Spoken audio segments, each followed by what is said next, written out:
নমস্কাৰ, মোৰ নাম হৈছে দেৱৰ্ষী ভট্টাচাৰ্য। আশা কৰোঁ সকলোৱে ভালে কুশলে আছে। এটা মই ইম্পৰ্টেণ্ট কথাৰ কাৰণে মই ভিডিঅ'টো বনাইছোঁ।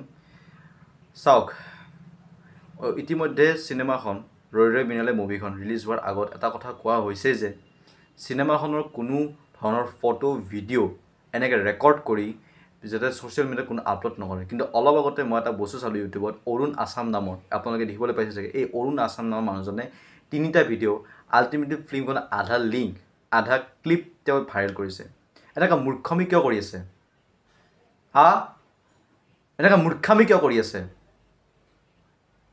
বাৰ বাৰ কৈ থকা হৈছে যে পাইৰেচি নকৰিব, পাইৰেচি নকৰিব, পাইৰেচি নকৰিব। অকল এই মানুহজনে নহয়, আৰু বহুতে সেনেকৈ ইউটিউবত, ফেচবুকত আধা গান, আধা ক্লিপ, লাষ্টৰখিনি বাৰুতো গান এটা ৰিলিজ কৰিছে তেওঁলোকে, কিন্তু আধা ক্লিপ আপোনালোকে কিয় এনেকৈ ছ'চিয়েল মিডিয়াত আপলোড কৰি আছে?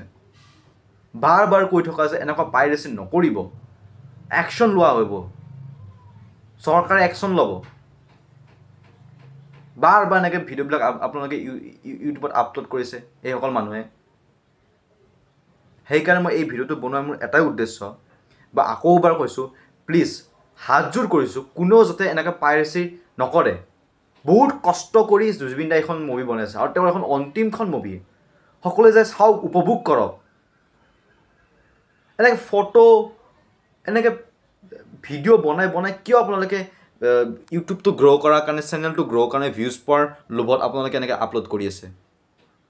কিমান ডাঙৰ পাপ কাম কৰি আছে। বাৰ বাৰ কৈ থকা যে এনেকুৱা নকৰিব, নকৰিব।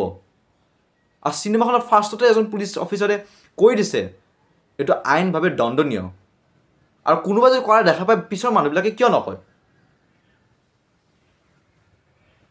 কিমান ডাঙৰ এটা ক্ৰাইম হৈ আছে এইটো। মই মাত মাতিছোঁ আৰু মই মাত মাতিমেই। যোনে যি কয় কৰি থাকিব, মই মাত মাতিছোঁ, মই মাত মাতিমেই। বেয়া লাগিছে না, বাৰ বাৰ কৈ থকা আছে আপলোড নকৰিব, নকৰিব। এনেকৈ ৰঘুপতিৰ ক্ষেত্ৰতো একেই, ভাইমন্দাৰ ক্ষেত্ৰতো একে, ৰুদ্ৰখনৰ ক্ষেত্ৰতো একে। ৰুদ্ৰখনতো কোনোবাই ভিডিঅ' বনাই আছিল, পিছফালে মানুহটো দেখাই আছে, এই চাওক ভিডিঅ' বনাই আছে মানুহটোৱে, কেনেকৈ ৰেকৰ্ড কৰিছে অথনিৰ পৰা।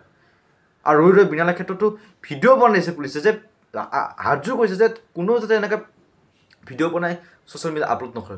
তাৰ পিছতো কৰি দিছে। লাজ নাই নেকি? লাজ নাই?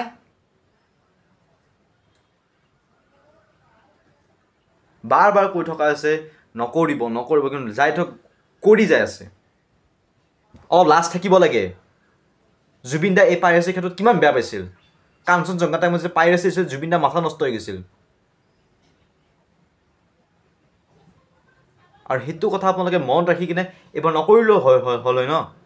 কিয়নো এনেকৈ ইউটিউবত দি আছে। আৰু মই এটা কথা অনুৰোধ কৰিছোঁ, ৰাইজ, যদি আপোনালোকে কোনোবাই ভিডিঅ' আপলোড কৰি ইউটিউবত দিয়া দেখা পায় বা ফেচবুকত দিয়া দেখাত পায়, শীঘ্ৰে একশ্যন লওক, ৰিপৰ্ট মাৰক সেই একাউণ্টটো, আৰু পুলিচক ইনফৰ্ম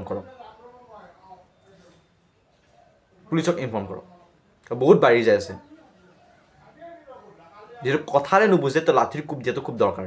পুলিচৰ লাঠিৰ কোব যোনে পৰিব সিদিনাখনে বুজি পাব। ভিউজ পোৱাৰ নামত কেনেকৈ এনেকৈ ভিডিঅ'বিলাক ৰেকৰ্ড কৰি তেওঁলোকে ছ'চিয়েল মিডিয়াত দি থাকে।